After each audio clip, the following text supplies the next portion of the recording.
What's going on, guys? Welcome back. It's Tactical Foul. Today, we have a guest that international footballer. And when I say international, this is the first time we are really going international with this. Former Singapore international player who has transitioned into many roles, but one as a successful entrepreneur, really putting his stamp on the media side of things, a media personality, especially back home. Right now, he currently is a host of Sport Talk Weekend, amongst many other things, and I promise you we'll go over a lot of those things.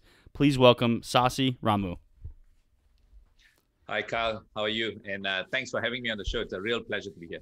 Oh, absolutely. I'm doing all right. Like we talked about, we got this little time difference between us. Good news is I'm complete night owl, so this doesn't affect me whatsoever. But yeah, things are going well. Had training tonight, so hopefully the voice isn't blown out too much. Luckily, the kids didn't make me lose my mind. But I really do appreciate you coming on. I was really excited that you guys reached out to me. It was a little bit out of the blue, and I love that. I love the fact that we were able to connect here and have a little chat for sure.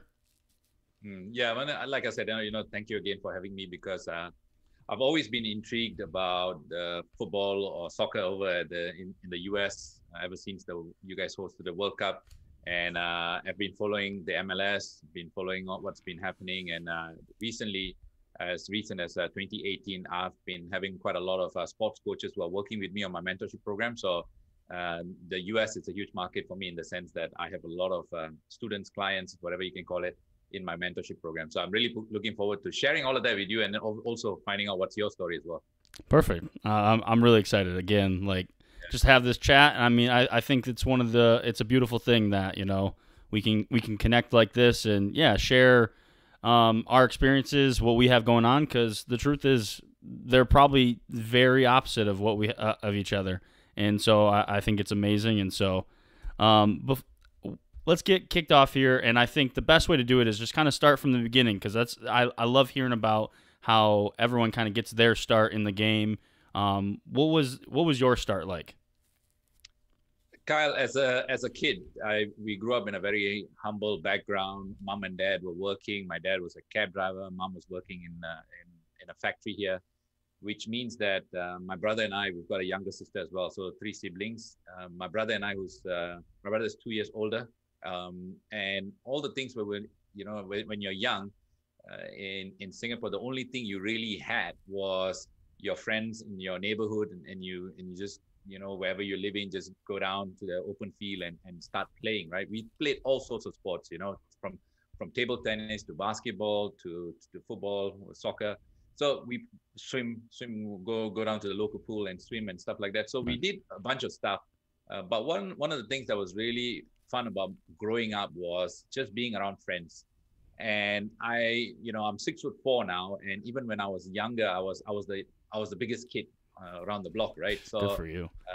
but I wasn't the most talented, if I'm being completely honest. I had no skills whatsoever. I was physically very strong, but I was one of those kids that nobody would have imagined. No one would have imagined that I would have scaled the heights that I did with my own football career.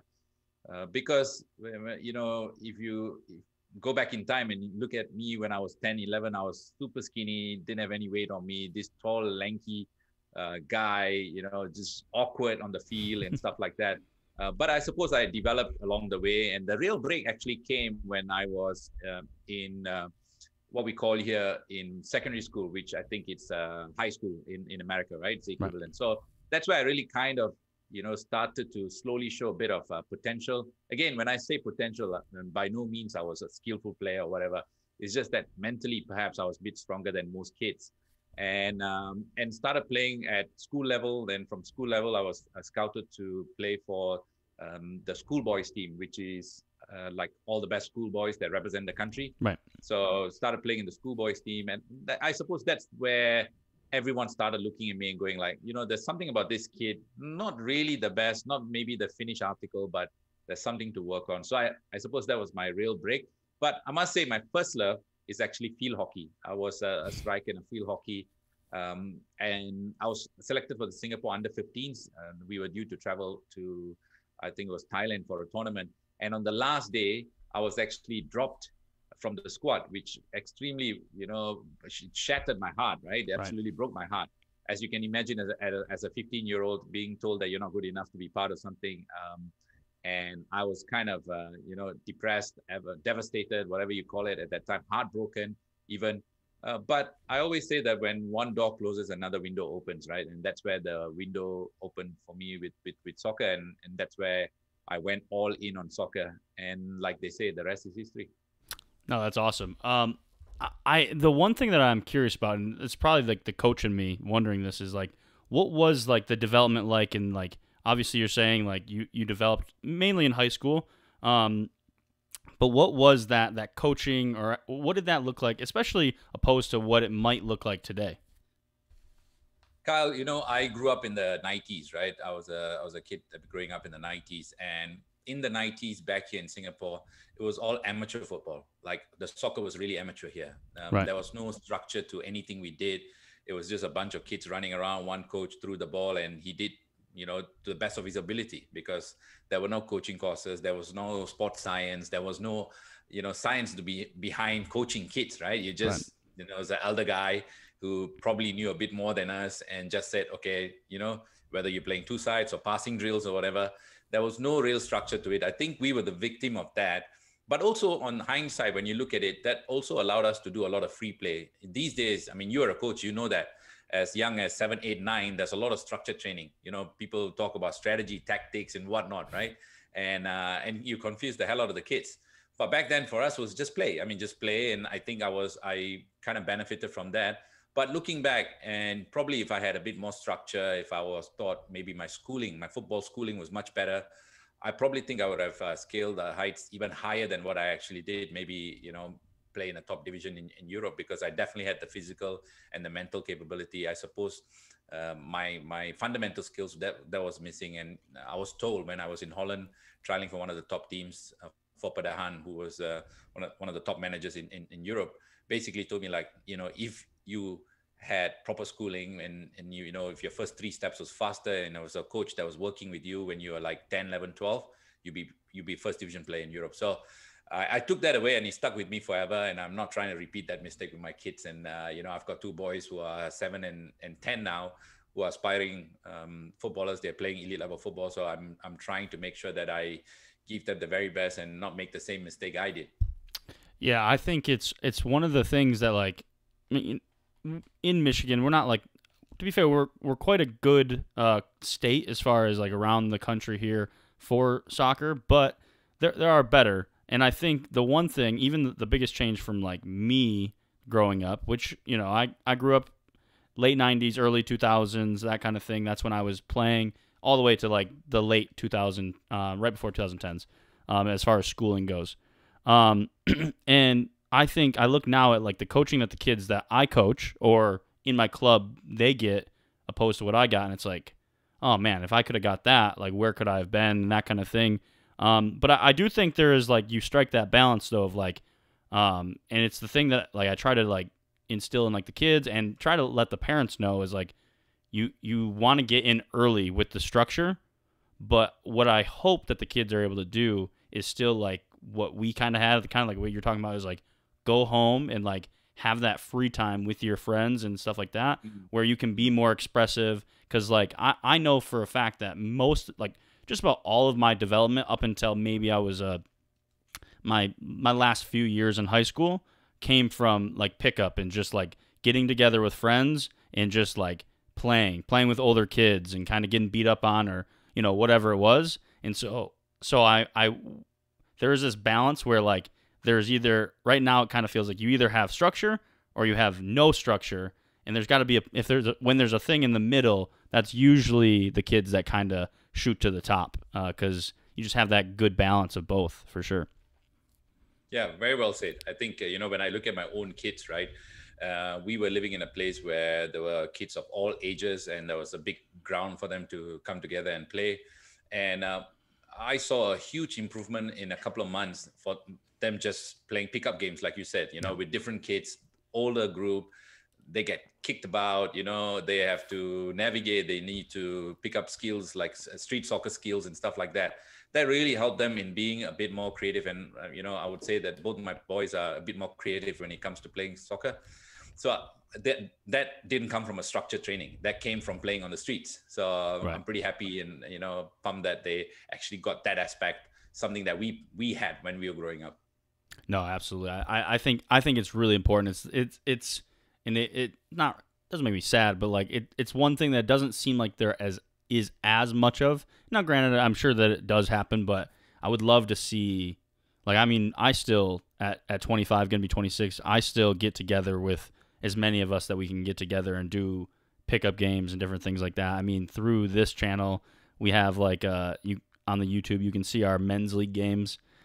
Which is not the greatest, but it's I mean it is, to be fair. There's some very high quality in there as well, but it's just fun at the end of the day. It's just like the game that we love, and we, no matter how old we're getting or whatever, we're able to play. So I'm hoping that is something that can be instilled in I guess the next generation for sure.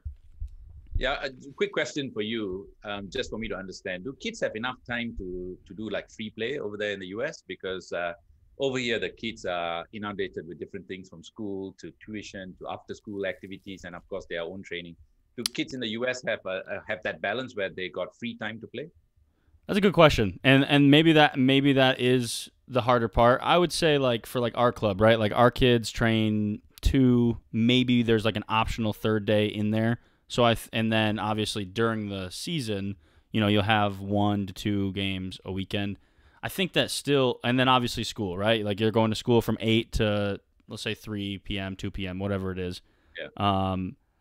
Yeah, I think on training days, right? I think it's probably tough to be able to do those things, but I would say that, like, you have potentially 2 to 4 days a week where maybe you're not training. And I think the kids that really just like are kind of like addicted to it almost a little bit, they just love it so much, I think those kids do go out and play. Unfortunately, I think a lot of times those kids are kind of just having to play by themselves, and it's still development, right? But I would love to see more of those kids be able to find groups that they can just play together outside of it. I think that would be great. So I think I at times it is probably tough because these kids do so much. But I think the ones that really want to do it, you see them ending up finding time to do extra stuff outside of training for sure. All right. So I guess the next part, obviously, we growing up and you're developing, maybe a little bit of a late bloomer in terms of like your development and all those things, but you do end up going and being a professional. How does that go about? How do you become? Is it just like you make it to the schoolboys and then kind of from there it's almost a no-brainer, or where is that jump from youth into professional in Singapore? Yeah, so that's a good question. Again, here we have a very unique situation because every male citizen at the age of 18 has to go to the army. We have to serve national service. That's what is called national service. So you got 2 years of your life that you're taken away, and you got to be a soldier for 2 years. So what really happens is that, as you would know, it's a crucial part of any development stage of a professional footballer, 18 to 20, right? Yeah, for sure. And that's where that you're going to be, considered for professional game and bigger contracts and stuff like that. So my journey was a little bit unique in the sense that at 16, I was playing club level football. And then when I was closer, I just finished high school, and then I was thinking of what really I want to do with my life. And that's about the time that I got drafted into the army at about 18. What happens typically, if you are a decent player, you'll be asked to come on trials with the army team. So the army team actually back then played in the semi-professional league. Oh. They saw that a lot of these boys are coming through to the army, and they said, okay, why don't we form a team to play in the league? So I was lucky enough, just as I was about to get into army, I was drafted into the second national team, which is called the Singapore B team. Went away. There was a funny, quick story on how I got selected, because I was playing with the under 19s, and one of the national selectors actually came to see me. So I'm not sure why he came to see me. And I had a extremely good game. I was on good form at the time. And then the next day or so, I received a letter from the club through my club to say that I have to report for national team training with the squad. And I'm like, well, I mean, this is for the Singapore B team. Chances are they probably pick the senior boys, right? I mean, or at least you must have played some senior football. I've not played one game with the senior team, right? So they said, no, you got to turn up. So I went there. And I was in the dressing room because at that point in time, Singapore football was at the peak, right? Singapore's #1 sport is football, and the team at that time was doing so well. So all these guys that I went to the stadium to watch, they were like my childhood heroes. They were in that dressing room, and I'm walking in as a kid carrying my bag, and I'm like, oh my God, what's happening here, right? So I was super nervous. I found a little corner of the room and sat myself down there, quickly got changed. And as we got out, it was no training whatsoever. It was just two sides. It was game situation, and the coach. And at that point in time, there was a British coach called Barry Whitbread, who went on to become the head of academy at Liverpool. And his son actually, Zach Whitbread, played for Liverpool in the first team. So he was the coach then. And as I walked out, he called me over and he said, so where do you play? And he asked me a couple of questions. He said, yeah, you're the guy that we watched at the youth game. I was like, yeah, okay. So the second half, he gave me a run on, and I happen to be, I mean, I'm a center back, right? So I'm a center back. So I was marking this most. I would say he was the most promising young boy, and he was already playing senior football, but he was almost my age. He probably was 1 year older or younger than me. I'm not quite sure. Right. And he was left-legged. I remember very clearly. Ended up becoming really good friends afterwards. And he was the top youth player. And for 45 minutes, he didn't get a kick. Like I had him in my pocket. And then as I was walking out and the coach said, listen to me, he said, he came over, he said, listen, if you don't become a national team player in the first team, I'll be very surprised. Like you showed, like you didn't show that you never played senior football. Like you are ready to play senior football, more than ready. So in the end, I got drafted into the team. We traveled to Indonesia to play in a big tournament there, ended up playing 2 games. Playing outstanding football. I was clearly one of the better players in the team, and all of this not having kicked a ball for the senior team at all. So that was my quick rise to I would say my development. Just like it was like a springboard. I just went to the next level. I'm so thankful for that because I knew that my time will come, and when my time came, I had to be ready, and that was what I was working for. And then when I went into the army, I was already in the second national team. They knew I was just one step away from the national team. So I started playing for the army team. And then, it just rolled on from there. I got picked up for the senior national team. And then I suppose my currency kept rising. And I was one of the upcoming young players.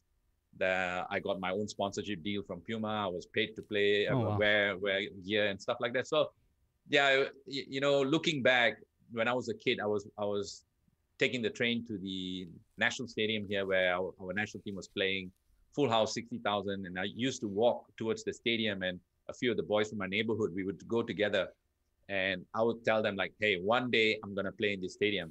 And they used to turn around and mock me in the sense that they said, hey, you can't even play for a village team, and let alone you're going to be playing with the national team. So I said, the day will come, right? And you guys are going to be asking me for tickets. And guess what, Kyle? That day happened, and they actually asked me for a ticket, which was bittersweet. And yeah, it was really good. Did you make them did you say I told you so? Did you let them know? Yeah, of course. You gotta love friends. You rub it in for sure. Oh, absolutely. That's the best. The banter is the best part about having friends, right? Yeah, exactly. Couple questions that I have within that. The Army. That's interesting because I think there was kind of a little bit of a high profile story within that with Son from Tottenham and Korea and stuff like that. Is that similar in that way? Like if you obviously he was able to, I guess, delay, and then obviously I think he didn't end up having to serve just because I think with Korea they won a youth tournament or whatever. Is that similar in that way where there's a way to delay or do those things in Singapore? No. Fair enough. No, he was lucky because let's not forget that Korea is ranked in the in terms of FIFA rankings. Yeah. They're ranked quite high up, right? So, and what he did was that Korea has they gave him a option that if they won the Asian Cup with the senior team, he would be exempted from army, and that's what Right. they ended up doing because there was a lot of incentive for the players there to go and win so that they can kind of escape army. But over here in Singapore, no, every male fit have to serve 2 years, Okay. 18 months minimum. And it does take, it's become a bit of a talking point, a debate here because we are not a wartime country. We most of the time we are just training. I'm training for what I really don't know. But unlike Korea, they're technically at war, right, with North Korea. So South Korea, Republic of Korea, they are technically still at war with North Korea. But Right. for us here, we are a peacetime country, so our troops are all peacetime. So there's a lot of debate around whether talented male, not just athletes, but musicians and entrepreneurs should be given some leeway to go and pursue their dream, because it does sound a little bit silly for us to be sitting in the army camp just rotting for 2 years. But I can see the merit in it. I think I would say from a transformation perspective, your character building, once you go in there as a boy, you literally come out a man. So Right. I'm all in for that. I think it builds character. It's good for the country. But I think, this is a 50-something-year-old rule when we first started. Let's not forget Singapore is actually quite a young country in that sense. Right. But if there should be, maybe it's time for us to revisit, to really see, because we need to evolve and move with time. So hopefully the people in power see that sports and arts will take center stage in the years to come. Yeah, absolutely. And I mean, I think it kind of lends itself into the kind of the next question is like, Singapore is obviously a small country. And so I wonder, like, with that, because I guess there's two parts to this, is like, you have so few people in terms of the world, right? So like the people that are super successful or very talented, do you really want to take away that, like you said, that 18 to 20 year range where they're hitting their stride, they're really coming into their own, not just athletes, but like you said, arts and all those things. So that's kind of the interesting point there. But at the same time, with that small country fact is like, it is a small country where, for terms of soccer, you have so few people, or the pool's small. But does that maybe lend itself for someone like you to get seen easier because it is such a small country, and so the chances actually become bigger because there's just less people to kind of have to sift through? Yes and no. Yes, in the sense that basically we are a country of 5 million people, so it's not that you're going to be left out of the system. If you're good, somebody's going to find you, right? And the system is there to find you. No, in the sense that because we are a small country, because soccer is the number one sport, everybody plays it. That's true. So every boy plays it, right? So I didn't really think too much about being a national team player when I was actually in it. Now that I'm retired for almost 20 years now, when I look back in my career, and pretty much my life centers around soccer, and my personal identity revolves around soccer. So not just in Singapore, everywhere I go, they remember me as the guy that played professional soccer, played international soccer, the guy that was on TV talking about soccer. So I would say that, and I look back and say, it was actually tough. It was really, really tough to get to the pinnacle of the game. And as you would know, as a coach yourself, it's not that you put on the boots and it doesn't matter where you play, right? I mean, think about it. It's just very practically. Doesn't matter where you play. Is it easy to score a goal or to defend a goal? Even if you're kicking around with a pickup game with your friends, it's not easy, right? It's not, right? But so you take that and then you put it into a very competitive situation, environment where everybody wants that. So it can be competitive, and you know this very well. Football is a game of opinions, and it's not just about your skills. Sometimes it's never about your skills. It's about how you assimilate with your teammates. The coach must like you. Your teammates must like you. It's not an individual sport like swimming. You do the timing. They don't care how you look or who you are. You're just there. You're a champion. But when it comes to team games like soccer, it's completely different. I think the dynamics are different. So it is tough in one hand. And the other hand, I mean, you can't compare Singapore to America, because you look at the vast land and so many people playing with different ethnicities and stuff like that. And that's one of the reasons I believe that the US will be a soccer giant in years to come.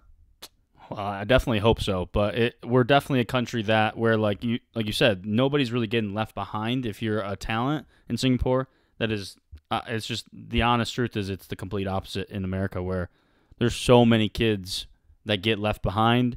So many there are people. I mean, like I'll just like start to name drop some people. Like there are people in Europe for the United States that if kids that are in the United States that are probably the same age, maybe a little older, maybe a little younger, if they were able to have the same opportunities, they would be probably 10 times the player.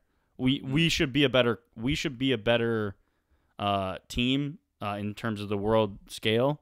But there are so many kids that get left behind for different reasons. I mean, I've talked about in here a lot. Like, there's a lot of demographics, especially economic demographics, that don't make it into the highest echelons of soccer, because in America it's an expensive sport.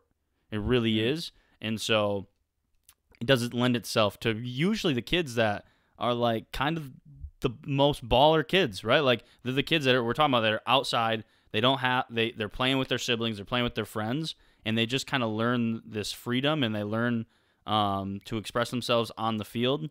They just need the structure, but it's just not afforded to them. So that's definitely one of the biggest differences. Like we're so big that it's inevitable that there's going to be a lot of kids that fall through the cracks, unfortunately. Mm-hmm. Mm-hmm. Yeah. So, and now we do have the college system as well on top of it, so that helps. But even within that, you would think like nobody's getting left behind, but even within that, somebody's getting left behind. It's just there's just too many kids. Because soccer here is also a super popular sport. Obviously, it helps that our women's team is great. Our men's team, it's okay, but our women's team is the best in the world, and so that obviously boosts the popularity. And so, of course, it is the number one girls' sport in America, which makes complete sense. So it is kind of a harsh reality for the United States, but hopefully, I do hope, like you said, that we will be a soccer giant. We have the players, we have the infrastructure. There's no reason we shouldn't be. So yeah, absolutely. I do want to talk about obviously, the international game. You said it wasn't something that you really thought about. So when you kind of viewed being a professional player or reaching like the super levels, and obviously you said you played with some of your idols. What did you look at in the game? Maybe players that were playing when you were a kid, maybe in Singapore or outside of Singapore. What did you look at as like kind of the pinnacle of soccer for you? Are you talking about the players themselves, or in some of standards or leagues?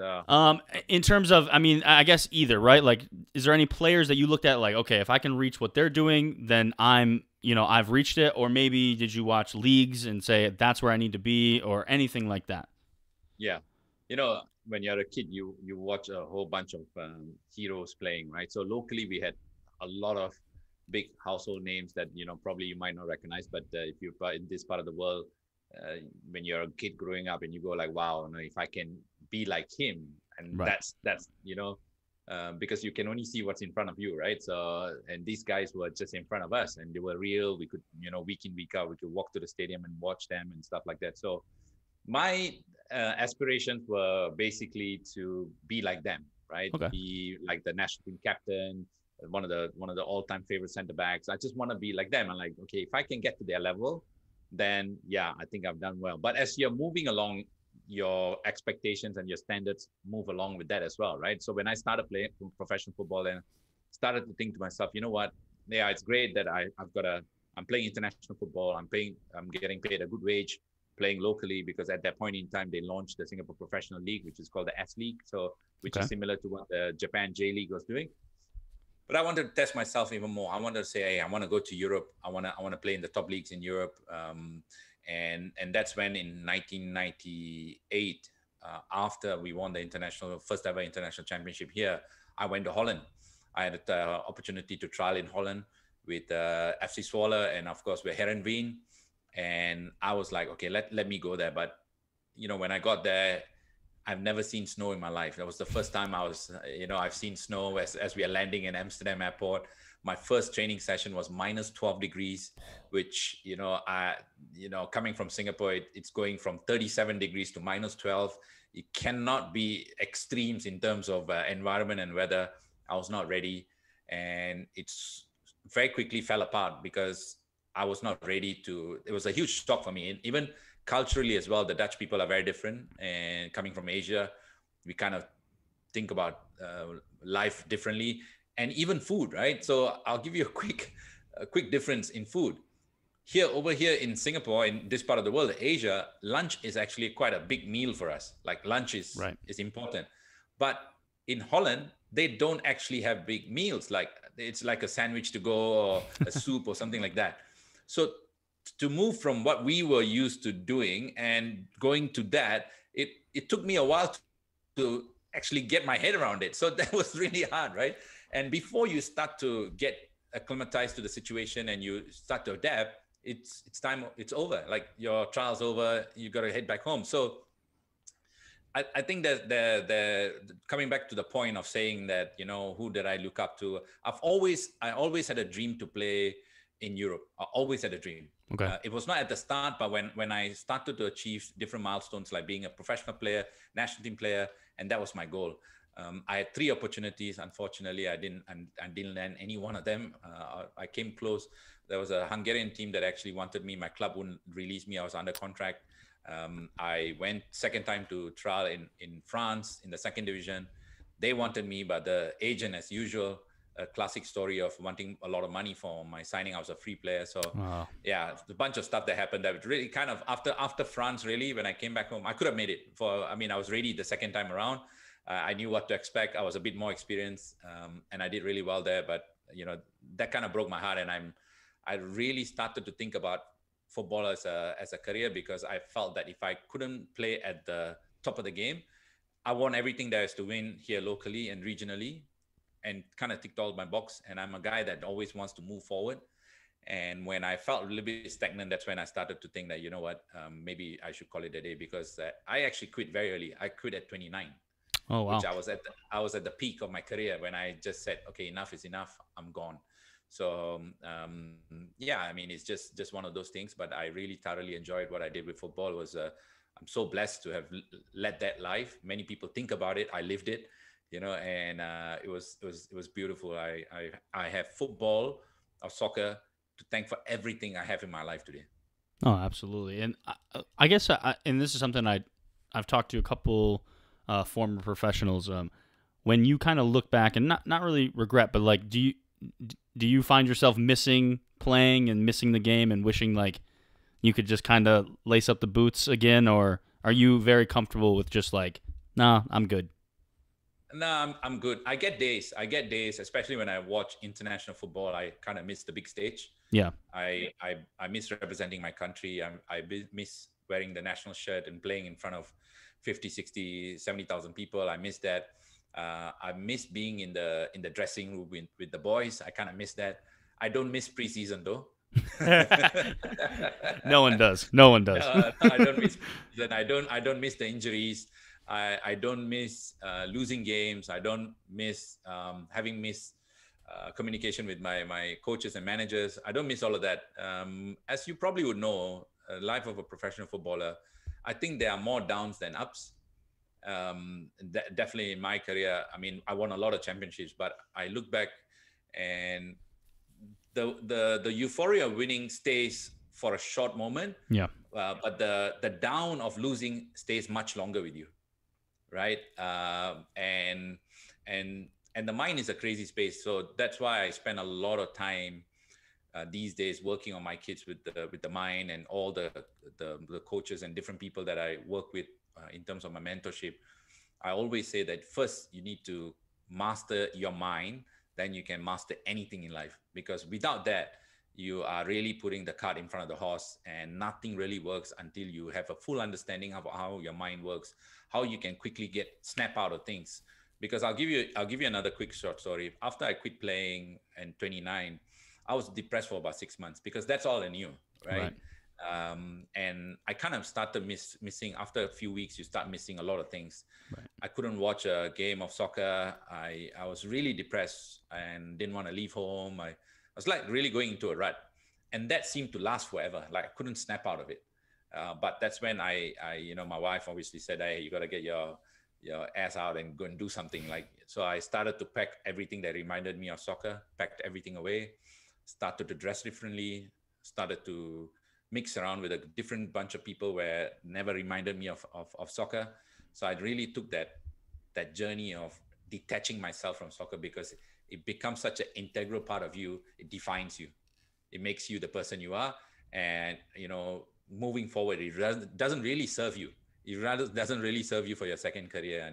And thankfully enough, I as much as I love the sport to bits and it's in my blood, I had to really detach myself to really become somebody else, to be successful in the next journey of my life. And thankfully, and I'm so blessed that I managed to do that and make something of my second career as well. No, absolutely, and we're gonna get into that. But I want to kind of touch back on, like, I think it's super important what you said about, like, working on the mind and, like, getting that right. Definitely something that, like, I try to kind of get through the head of mainly my older kids, right? Like the kids that are in high school getting ready to go to college and different things like that. Like if your headspace isn't right, like you're not gonna be the best that you can be, without a doubt. I think one of the best, most, like, public examples of that, and is Ravel Morrison. I don't know how familiar. Yeah, yeah. And I just think, like, this is a perfect example, right? Like, this kid is viewed, and I'm obviously a United fan, so, like, I know very well about that story. Like, he was viewed as literally the greatest kid to ever come through the academy, and now he's struggling. He's been struggling to kind of really find a home ever since then, and a lot of it, obviously, there's, like, stuff that he did in his personal life, but I think a lot of it was he just was, from everything you kind of hear, is he was not ready mentally to handle everything that was happening to him, and the stardom and all of those things. And it shows, even, like, the greatest of talents can kind of crumble down if your mental space is not right. Um, Kylie, if I can just bring back this point Yeah, of course. to its origin, right? So when you look at players that have problems down, or human beings who have problems down, problems in their life down the line, like, for example, when they get much older, that actually comes from their childhood days. Yeah. So it manifests from something, right? So the fact that people don't really pay attention to kids when they're in the formative years, when I say formative, anything between 1 to, say, 10, 12, right? And especially when they're 1 to 7, their brains are still in a place where they are like sponges. They just learn from people, right? 100%. And I've been very cognizant about the fact with my own kids that if I can give them the correct values and the correct way of thinking at that age, this will really equip them for life afterwards. So I've actually been experimenting with my kids on meditation, breathing exercises, positive thinking. I mean, one is 7 and the other one is 10. And now I can safely say that they meditate before they go to bed. They do breathing exercise before they go to bed, and they actually get up being happy kids, and they understand what it means to master your mind. And that's something that I drill home every day. Maybe, sometimes my wife call it being a bit draconian, but I only see that if you can give them the right tools, not take away sports for a while, but I think that will really set them up for the future. Coming back to Ravel Morrison, I'm pretty sure that he grew up in an environment that nobody actually taught him to deal with those things. Oh, no, definitely not. Dealing with emotions, dealing with life and stuff like that. So I think moving forward as well, I mean, this is a conversation I had with a gentleman in America yesterday over a call. The whole mentorship and the mental aspect of the game in soccer, it's going to be a huge thing going forward, because that is going to make a difference, because every kid is going to be talented, every kid is going to be fit, every kid is going to be skillful. What will really make the difference, and I only can speak from my own experience, I wasn't the most skillful player. I was mentally the strongest among all my cohort. I can safely say that, right? And that's the reason why I reached the apex of the game, not because of my skills. So I really think that skills only account for 20% of your real talent. 80% of it is all up here in between your ears. No, it's I can't really disagree. I think for me, I would say like of course like as a player, um, I wasn't like the flashiest of players. I wasn't the most technical. I had some good technical aspects. Like I had some good ability to play, especially balls, longer distance balls and different things into channels and things like that. But yeah, I think it goes back to what you're saying is like if you just kind of have a mental edge over the people you're playing against or the people you're playing with, like it kind of goes further than like you can kind of push yourself past those kids that technically are better than you. So no, I would 100% agree without a doubt. Um, I want to move on a little bit, as you did as well. You moved on in your life, and you became an entrepreneur, became a businessman. One of the I think from what I've seen, one of the first stops you made is you left Singapore and you went to Australia. Is that correct? Yeah. Um, Yeah. what spurred that move? Obviously the weather's great, but I guess so is Singapore, right? Yeah. No, so I was again, sometimes in life you come across people that open up different doors for you, and you must also have the wisdom to see what's an opportunity and what's not. So I had the opportunity to move to Australia because someone in my own network said, "Hey, there's a sports marketing agency in Melbourne, Australia, that's looking for someone like you, somebody who can. I mean, you fit the profile as because they're trying to expand into Southeast Asia in soccer. They need somebody who's an ex-player, knows the network, has the network, knows the ground a little bit. So yeah, and then started chatting with them, and they gave me an opportunity to move there. And mind you, this was actually 2 weeks after I just got married. Right? So I took off for a honeymoon on my own, leaving my wife behind, which is not the best move to make. Won't advise that. But that was the opportunity. I had to take it, and I went there. But within a couple of months, the guy that actually hired me moved away. He left the job, and because I was doing quite well, the owners came to me and said, "Do you want to run this agency?" I was like, "Wow, okay." Again, jumped into the deep end and did really well. Funny enough, I was there to do football work or soccer work, but I moved away in terms of soccer and went into cricket, which is a game that, by heritage, I'm Indian by heritage. Everybody assumes that cricket, but I had no clue about cricket because I'm not a fan, and had to work in cricket. What we were really doing is exporting Australian sports excellence to India, particularly cricket, and it was a hell of a ride, and I really enjoyed it and learned so many things. And it's been a common theme in my career, my second career. I've always been put in situations where I'm out of my comfort zone. I have to learn new things, navigate and work really hard at it. And I'm no stranger to that. And that was one situation. And we did really well. And then, but because like I said, I just, left after my wedding in 2 weeks to Australia. It was starting to take a strain on the whole relationship. So I had to really decide. I mean, it was hard to leave Melbourne. If you know, Melbourne is a beautiful city, great weather.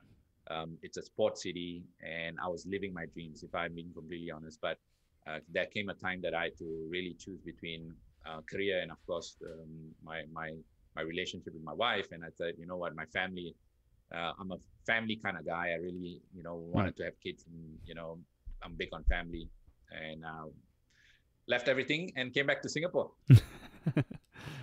Well, good news is, even though you did that, it has still worked out. And I imagine, 2 kids later, you would probably say it possibly has worked out even better for you. So, Yeah. with doing that, and obviously, with the cricket, that obviously worked out. You worked with some pretty important people in cricket. One being the man that took over the Indian national team job for cricket, which is kind of an important position in India. They kind of look at that's pretty important, huh? It's actually the second most important job after the prime minister's job. That does not surprise me even a little bit. Absolutely not. I think, and then from there, you kind of go off into your own path. It seems like after you went back to Singapore, is after you left Australia. Excuse me. After you left Australia. Is that when the red card global came about, or was it while you were in Australia? So I got back home to Singapore and I started looking around for jobs. I said, okay, what can I do? So I applied for quite a few jobs. Nobody would actually give me a job. I'm not sure why, because I've done really well with the previous work. Nobody gave me a job. Then I told myself, like, if no one's going to give me a job, I'm going to create one for myself. So that's when I went off and started a sports agency. One of the first things that I actually did was I became a agent, a football agent. Okay. So because of obviously my network was large enough, all my ex teammates were all coaches and managers, so they knew who I was, they trusted me. So at some point I was managing about 40 players, and we were doing bits and pieces all across Southeast Asia. In the second year of my business, I was actually headhunted by a huge Japanese conglomerate called Dentsu, where they're one of the largest ad agencies in the world. They're very active in sports, and that's kind of coincided with the growth of cable TV in Asia. Right. And that was the penetration of cable TV. So, and all the Japanese blue chip companies were putting millions of dollars into advertising, and the agency needed some sort of a guardian, somebody who understood sports, to where to deploy in terms of analytics and stuff like that. So I got a job there. It was a great opportunity for me to understand how a huge conglomerate works, a big corporation works. But I left on the same day I joined a year later, because I didn't see myself growing there. And there was a lot of bureaucracy in any communication, in a corporate organization. So I also had an itch to scratch, which was being an entrepreneur, right? And I told myself, you know what, let me go and try. At that point in time, it felt like a right decision. But boy, I tell you what, for the next 5 years, I was running around in circles, chasing my own tail, trying to figure out this game of entrepreneurship. And it was tough. It was tough for at least 5 years, where, you're just barely making enough to eat, keep the lights on, and then you're grinding another day, right? And you start to think about all the different scenarios in your life, and you're lying down in bed, these things keep you up at night, right? And you turn around and you see your wife, and then you suddenly have this guilt, like, what am I doing now? I just should go and get a job. And then, she turns around and looks at you like, what's this guy doing up and down? It's like, so she starts to question, like, is he all up there? So it was tough times. It was really tough times. But I think, like anything, if you ride the storm hard enough and long enough, you get out of it, right? So, and that's what happened with me. In the fifth year onwards, we started doing some really, really cool. We got our break, started doing some really, really cool projects. And Kyle, I'll tell you, one of my highlights of my career was I get the best ideas when I'm in the toilet. I think a lot of us do, right? So I'm just sitting. For sure.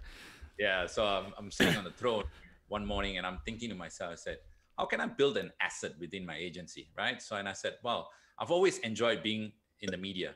Yep. And I said to myself, so you know what? That's what I'm going to do. I'm going to build my own media platform. Then I said, well, that's a great idea, but what am I going to build? A TV station, a radio station? What am I going to build? And again, at that time, internet penetration in Southeast Asia and Asia was great, right? So 3G was coming on, and 4G was coming on. There was a lot of activity there. And I said, listen, maybe it's time to think of this internet business. Like, how can I get into this internet business? So I said, oh, you know what I'm going to do? I'm going to launch an online radio station. And now we call it podcast, right? So back then it was supposed to be, Appreciate you. Radio station. Yeah. So what I did was I said, okay, great idea. Who's actually going to buy this? Right? Somebody's going to buy this, right? And I looked at the guy at the organizations. They had the TV rights. The biggest content that was available out there in sports was the English Premier League. And this part of the world, people are crazy about it, right? So I said, okay, there's no way I can play in the TV rights game because it's way too much money. What about radio, right? That's the oldest medium, has survived 2 different wars, and it's still going on, right? So radio is still a great medium. So audio, let's look at that. So after I did some quick, I would say, research, I realized that TalkSport in the UK had the rights globally for the English Premier League, audio rights. So I got in touch with them and I said, hey, I wanna buy the rights. Like, I had no clue what I was doing. I just said, I want to buy the rights for Singapore. And they went like, okay, yeah, so who are you? So I presented my agency. I said, this is what we're going to do. We get into the media game, blah, blah, blah. So kind of put a big plan together. Then they said, okay, yeah, we're interested. So I asked them for a 90-day exclusive. Like, you can't talk to anybody. I want a 90-day exclusive. They said, okay, here's your 90-day exclusive. Then I went to the two telecommunications company. One already had the TV rights. They said, this is a dog, get out, because we already got the TV rights. We don't want to know you. But the other one basically said, oh, our competitors got the TV rights. Maybe we should be looking at the audio rights. Then in 3 weeks, I sold a radio station to this telco for 7 figures. I want to, it's still confidential, 7 figures. Let's say a couple of millions, 7 figures. Not too bad. In 3 weeks on a PowerPoint presentation. That's amazing. So I didn't have a mic. I didn't have a studio. I didn't have anything. And then I remember this. It was one day in September, and I switched on the TV on cable, and it was channel 225, and they had, like, you know, my red card. We called it red card sports radio, and I was sitting there, and my wife sat next to me, and she went like, "Wow, have you done it?" I said, "Wow, this is amazing." Like, that's why I keep saying, like, you know, when your mind can think of something, it's amazing what you can really achieve. Like, right. It's amazing. And being an entrepreneur, it's all about not having the resource. It's being resourceful. If I'm being completely honest, I made a 7-figure project happen with, what did I actually spend? Like, I spent $0. Like, it's the internet connection, my laptop, and my PowerPoint presentation, and me running around, and phone calls and stuff like that. So that was one of the highlights of my career. And then from there, we just took off. And in 2016, the business got acquired by a huge Japanese conglomerate. So very proud of the work we did. That's awesome. That is amazing. I think there's nobody that can, dislike hearing. We all love to hear stories like that, right? Like, you just kind of, you grind and you work at it, and you're able to kind of, like you said, there were a ton of tough times. And then you just kind of, I think, similar to your football career, you needed a moment and you took it and you went there. Because from everything that you've done, you've never had the slow burn tactic. It's always just been it's been baptism by fire, huh? That is, I think that's awesome for sure. And then staying with the media portion of it, you did do a lot of different things with media. Worked with ESPN on obviously the EPL and even the World Cup. What was that like? Kind of being a part of, like you said, like you watched. You wanted to be in Europe and different things like that, and so kind of obviously you weren't playing there, but you were able to be a part of that world through media. Now, what was that like? It was awesome. Like, because I studied mass communication. I actually, deep down somewhere in me, I really wanted to be a sports journalist.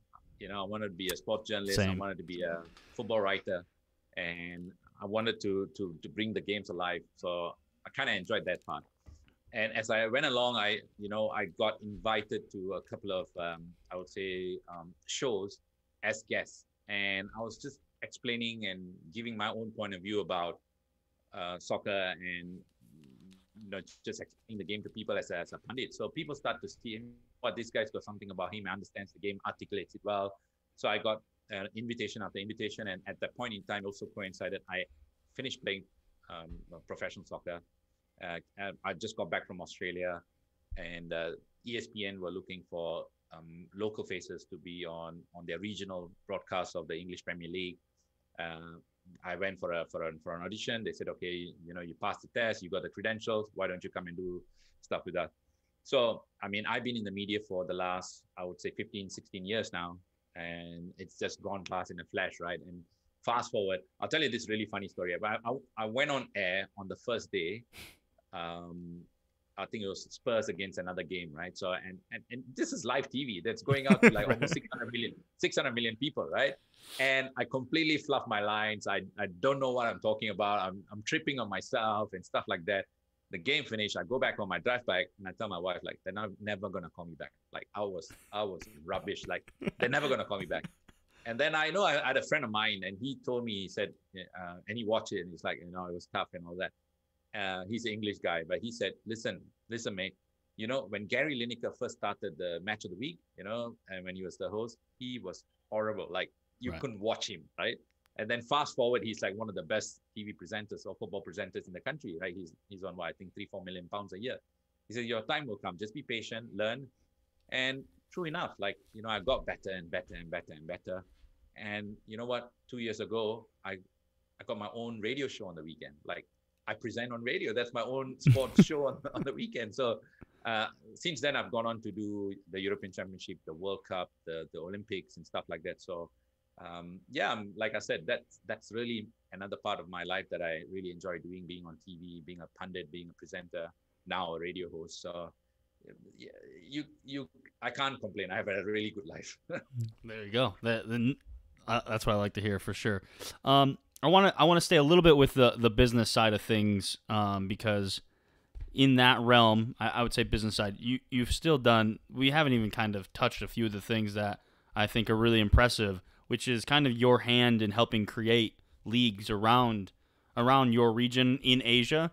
I think from what I've looked at, the Malaysian league and the Filipino league, just kind of helping them create their own thing and kind of building, the foundations for professional leagues around Asia. And I think it's really cool. So I just kind of want to hear about how those came about and just what that looks like.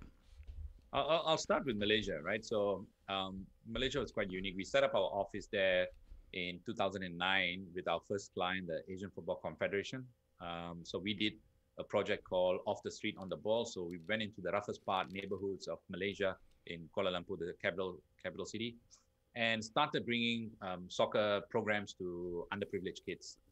This was a rough part of town. So, and it went on to win awards and really put us on the map that, there was an idea that we conceptualized and brought it to Asian Football Confederation. So eventually that was adopted by the Prime Minister's office in Malaysia because it was such a positive corporate social responsibility program.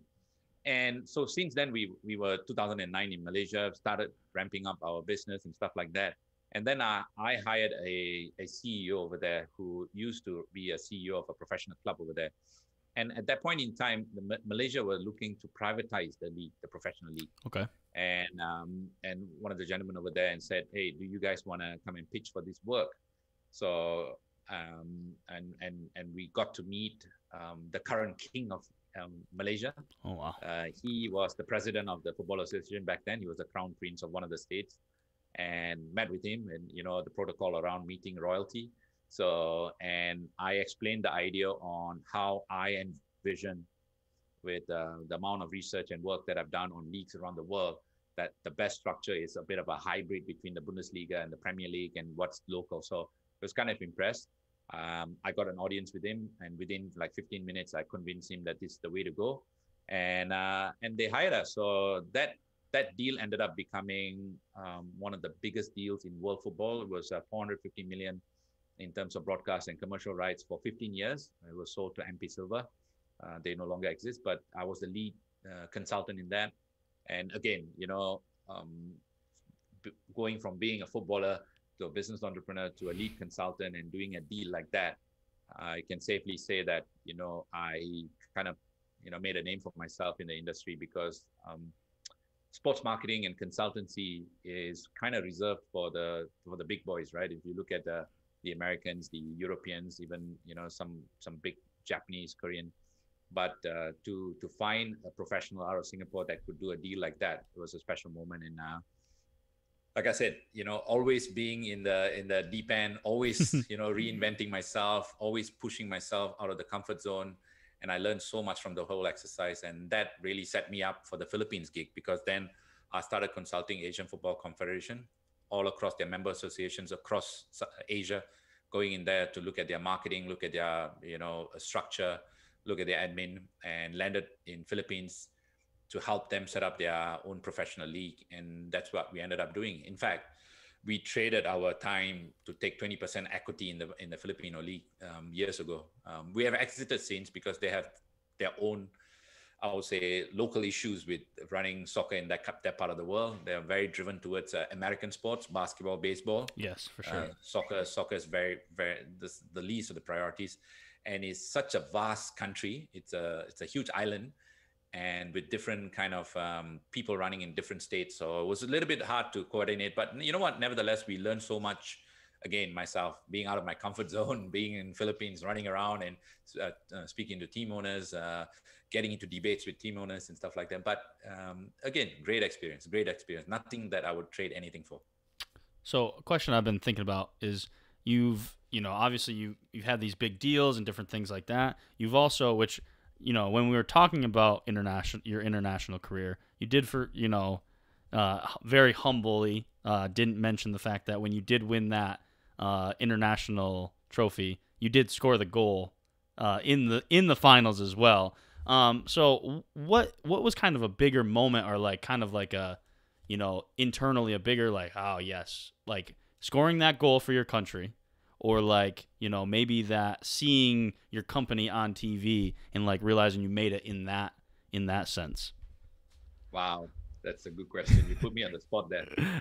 Um, I think it's different circumstances. Yeah. I think that's the only way I can describe it. If you ask me to say what's your highlight of your football career or your soccer career, 100% where I scored the goal that put smiles on millions of people's faces. Right, that was the first time we ever won it. I scored quite a strange goal. They call it the Blade of God, and I still get my my nickname from that. I've kind of turned that into a brand. So being a marketing guy, I turned that into a brand. But Love it. that was the highlight of my career. I would say that's the highlight of my career. But I, as an entrepreneur, as a sports entrepreneur, as a businessman, I look at all these major deals that I do. It's great. It's great for the bank balance. It's great impact that we make. But nothing takes away the pride of playing for your country. Yeah. Scoring the goal, nothing do that, because the business deals are all financial gains. Yeah. There's financial recognition, but I would say the scoring the goal for the national team and the international games, that are all human emotions, raw human emotions that, I think it was a great show. I think it was Achilles or something like that, or Troy must have been. And there's one scene the guy says that you got to be so great. I think he's talking to Achilles or Troy, that you got to be so great that you got to have your name on the wall. Like, greatness comes with you having a name on the wall. 2 weeks ago, the Football Association basically created a wall of fame, and they put my photo there. They even asked me for a quote. And, they sent me a photo to say, hey, your photo is finally hanging in the doorway of it's a headquarters for football here in the Football Association. Then this scene from that movie came to me and said, finally I've got my name on the wall. So I'm not quite sure I'll have the same impact with business, but I'm very sure that I've got a place in football in this part of the world. Yeah, for sure. I think with when it comes to football and in any sport, right? Like there's just always like of course, like you're proud of like your business and different things like that, or what you do in your professional life.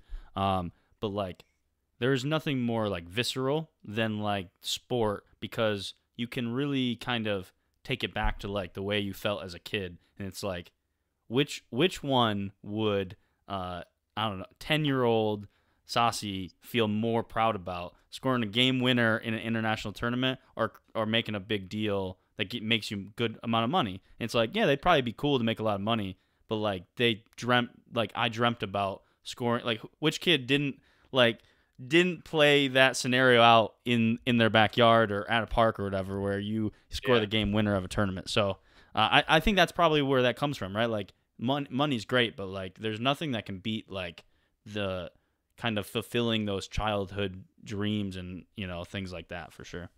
Absolutely. You summed it up really well. What I want to talk about right before I have one more kind of like topic, but I want to kind of get you. I want to make sure your mind's ready, because on every episode we play a game at the end. This week I got I love trivia, by the way, so I have 5 trivia questions for you. So just keep that in the back of your mind. That is coming up. But I do want to talk about the radio station. Obviously, I think that takes up a big chunk of your world right now, and it's so I kind of want to hear about like how does that go about? Is it just in Singapore? And kind of what's that like now? Kind of just being able to regularly talk about the game and and sports in general. Yeah, no, so this all came about, like I said, in 2016, my company got acquired. Then I was like, what am I going to do next, right? So in 2018, I set up this sports business mentorship. I was mentoring sports coaches around the world. Right. But that was, I would say, didn't take a lot of my time because I enjoyed doing it, and I still had a lot of time left. And one of the national broadcaster, I met with one of the chief editors over lunch, and he said, "Sasi, you know what? Would you be interested in having your own sports show on the weekend?" I say like, what? I was ready to bite his hand off, right? But I had to play cool, right? You gotta like, yeah, let me think about it. But in my heart, I was like, yeah, let's get on, right? So we got started there, and you do this podcast, which is about an hour to fill in content. I do 4 hours of live content on the weekend, so you can imagine the amount of work that goes into creating 4 hours of content. I kind of in the beginning. Underestimated the work that will go into making the show. Again, like I said, jump in, think about it later, get out of your comfort zone, start doing things. And then I would say over the last 2 years, this is our second year going now. I kind of have a system where I know exactly what we are doing, the segments and stuff like that. So it's become like a routine now. So I mean, like tomorrow I pre-record my shows because of COVID. We can't go into the studio. Right. I sit in my home studio here. I record a lot of stuff via Zoom, Riverside FM. We use different apps to record the conversations, and then we post-produce it in the Philippines, and then it gets played out in the station. So, and I also do live stuff. One of the segments called the Rant. We literally rant about whatever's happening in the world of sports, which is exciting. We get people calling in, and sometimes we are a little bit controversial because I talk 80% of our topics is obviously about soccer, football, because it's the number one sport, and then we talk about other things. But what we're slowly seeing is that we get about almost 200,000 people listening on the weekend per weekend. Yeah, so it's a sizable number given the population of Singapore and the number of radio stations. So it's funny now how people recognize me through my voice more than my face. I was at a coffee shop the other day, and the guy turned around and said, "Are you Sasi Kumar?" I said, "Yeah." He says, "The voice sounds familiar." Like, I used to get like, "You look familiar." So I've gone from "you look familiar" to your. So I always joke that I've got a face for radio. So yeah. It's going really well. It's going really well. So I'm super pumped with that. But recently, earlier this year, I have become part of a investment company, a private equity firm, based out in London. So that's taking quite a lot of my time. Okay. With the mentorship that I'm doing with the investment firm. So I'm not quite sure if I'm going to continue with the radio gig. But I might take a step back, get somebody else to front the show, but I still be part of the show. So my contract ends in April, but I want to tell you what, the last 2 years have been amazing. Like the amount of conversations I had with people. I take people down memory the memory lane, and people cry on my show, people laugh on my show. So I get a lot of the oxygen for things that, like you and I do, yours with the podcast on my radio, is the feedback we get from people, right? Yeah, absolutely. Say, hey, great interview, great show. So that's the oxygen for the show. So I'm kind of really glad that every week without fail I get text messages on Facebook or WhatsApp or whatever means they get in touch with me saying that how I've entertained them on the weekend through my show. So it's fulfilling in some ways. No, absolutely, no, without a doubt. And actually, you mentioning the investment in different things made me think about one thing that I actually skipped, and I wanted to kind of touch on this, and so we're going a little bit back. You had some with investments. You had some. You've invested in ownership of clubs. It looked like one in Singapore and one in Portugal. How does that come about? And what is that like? When sometimes when you get to a level in financial freedom or free cash flow, whatever you call it, right? What you end up doing is you look for toys, right? And your toys get bigger and bigger as I suppose your bank balance becomes healthier. And one of the things that I did was I always had this thing of being an owner of a football club. I always wanted to be an owner of a soccer club. So there's an opportunity that came about with a guy. He's a Portuguese guy. He started up the club from the fifth division. Really good story. He said, would you like to come and be an investor? So I said, well, I would only want to be a majority investor because I want to control what happens with the club. So he took minority stake. We were a team called Algarve. It's a holiday destination in Portugal. Yep. Team was in the fifth division. Actually, we got promoted that season to the fourth division. Unfortunately, that guy absconded with the money on the last couple of months. Poor form from the guy because I already lined up some couple of other investors to come on board with us, take the club to the next level and try and get to the higher, I suppose, echelons of Portuguese football. But unfortunately, like I said, these things you learn along the way. Yeah. You know, the only way you learn is getting burned. So yeah, so that was the end of that football club in Portugal. Then I would say in 2019, I took over a semi-professional team here in the lower divisions in Singapore. The owner came to me and said, "Listen, I don't want to. I want out." So I structured a deal to take over the club with two other of my partners. Both are soccer mad lawyers. You know, they've got, as you know, lawyers got plenty of extra cash lying around. So they go like, you know what?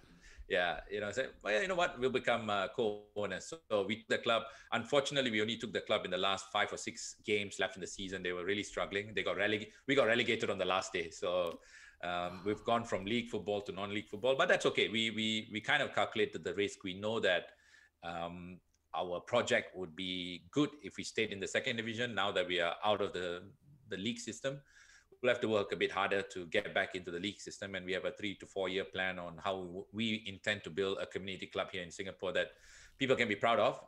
Not, maybe one day become pro and play in the top league, but definitely something that people in this community can be proud of, that, on the weekends they can come and cheer the team, not just watching football. It could be having a barbecue, having a drink, having a family day out. So that's something that's really lacking in this part of the world, and especially where we live here in the East, close to the beach. So yeah, we've got plans, but COVID threw a spanner in the works, and then that's on ice for a bit. But the plan is pretty much there.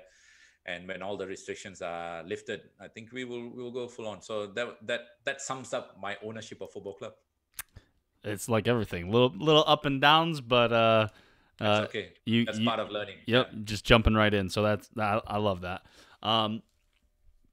Like I said earlier, got some trivia questions. Good news is they are tailored around you, or at least those are something to do with things that have to do with things involving your life. So hopefully not too bad. And I guess we'll see how you do. All right. Bring it on. There we go. All right. Question number 1. You helped win the first international trophy, the AFF Championship, but how many do Singapore have in total now? That's a very good question. we got 5 championships so far. All right. I had to start off with an easy one, right? It wouldn't be too hard for you. Kind of, yeah. All right.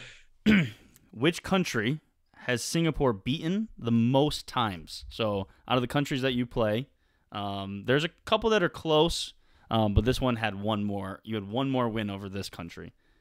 Wow. I know. That's a tough one. Is it a Southeast Asian nation? Yeah. Okay. So it has to be. I'm pretty sure. Yeah, it is. Yeah. I'm making a wild guess here, right? Because there are 2 or 3 that comes to my mind. I'm going with Laos. It's not Laos. It's Brunei. Brunei. Okay. Yeah. Okay. It's one of those minnows. Okay. Yeah. Good one. Yep. Not too bad. All right. Number 3, which current Singapore national team player is the country's youngest debutant? So he was the youngest player to ever play for Singapore. He's actually a good friend of mine, and he's been on my show, Captain Haris Harun. Yeah. Yeah, that is correct. Yeah. Well, all right. I kind of figured you'd know that one, but who knows? Yeah. All right. So we're gonna switch away from Singapore, but keep it within Asia. Which Asian country has finished highest in a World Cup? Has to be Korea in the Korea-Japan World Cup. That is correct. They were They finished 4th. Fourth, yeah. Yep. All right. This one might be. This one I had to end on a tough one. And so it's gonna be. I know it's gonna be more of a guess, but I'll say if you get within one, I will. I'll give it to you. How Okay. many spots in the top 10 list of international goal scorers? So the top international goal scorers. How many spots in that list belong to Asian countries or Asians, I should say? If I'm not wrong, it's only one, and his name is Ali Dai, and I played against him in 1995. He's number one, Yeah. Okay. but shockingly, it's Yeah. actually 7. Wow. Okay. So you ready? Iran, which is Ali Dali, Malaysia, Iraq, Japan, Kuwait, India, and Saudi Arabia. Wow, didn't know that. That's a good one. Yeah, Yeah. I was a little shocked when I found that out as well. So Yeah, I was like, yeah, we got to add it in there. So yeah, quite a Yeah. few. And then mixed in there are some pretty big names. Obviously Ronaldo, Pele, Puskas. So Amazing. no one gives any respect, but the Asian countries are doing all right, at least in the goal scoring department.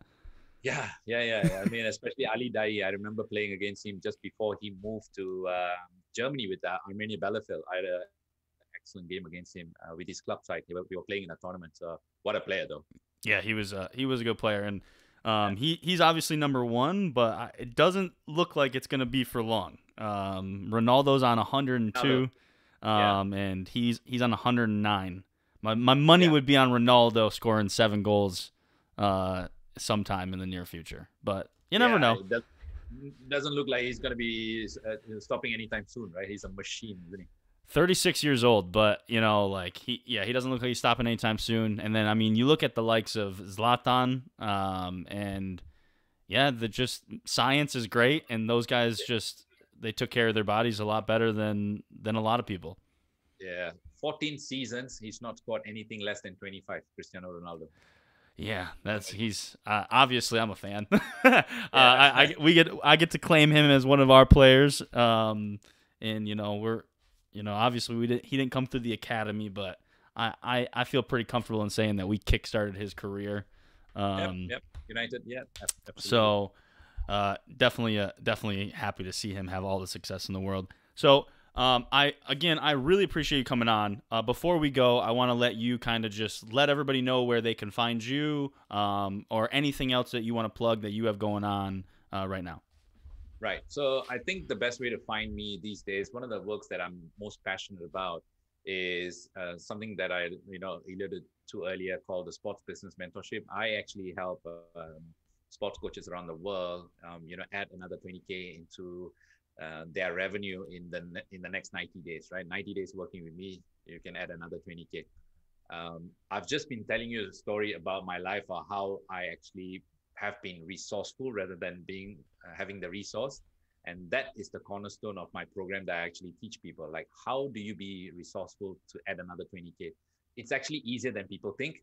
And that's my program. It's all about that. In fact, yesterday I got an email from a basketball coach in the US. He said, Sasi, I'm at 16,000 now, on track to do $500,000 a year this year in his basketball coaching, right? So that blew my mind, in the sense that, like, that was fast. Like, he's just finished my 8-week program and he's already on the way there. And that's one of many coaches that actually get that, because it's about, the small hinges that open big door. So you can find me, obviously, sportsbusinessmentor.com is that website. You can find me on Instagram at Blade of God, which is on Instagram, on Twitter at Blade of God. Or if you want to send me an email, find out what I'm being up to, just to stay connected with me, it's mentor@sportsbusinessmentor.com, right? mentor@sportsbusinessmentor.com. And again, Kyle, for allowing me to come on your show, what I really like to do is I got an 80-page book where I actually wrote about how to take people from 0 to 20K a month in 90 days. So I'm going to give it away free for all your listeners. Oh, so my goodness. So we actually sell that, but doesn't matter. You're so kind enough to tell my story. So let's link up in that podcast somewhere, and I'll give that away for free. No, absolutely. So we'll link that up. Go download that if you've got any questions about that, because that's the work that I'm most passionate about. The other things, I got an investment firm, nothing really exciting. So I don't want to be talking about that. this is something that's more relevant to, I suppose, to your audience. So yeah, I'm happy to give away the book, sportsbusinessmentor.com, email mentor@sportsbusinessmentor.com. Really hope you guys enjoyed my story. And you know what, thanks Kyle for allowing me to share my journey, my very humble journey. And hopefully I was of some value, some inspiration, where you can actually go out there and do all of this yourself. No, I couldn't thank you enough. I really appreciate you coming on. I learned a lot, obviously, about you, about I guess not just Singapore, but Asian football in general, and all the things that are going on, and it's just really exciting. It's a really exciting time for me to be able to talk to a lot of different people. But like I've talked to people from obviously the United States, a lot from the UK. And it's even more exciting to branch out even further than that. Regardless of time difference, I'm glad that we were able to make this happen. I appreciate you again so much coming on. And so until next time, it's Tactical Foul. Kyle Grew, Sasi. We'll see you guys next time. Peace.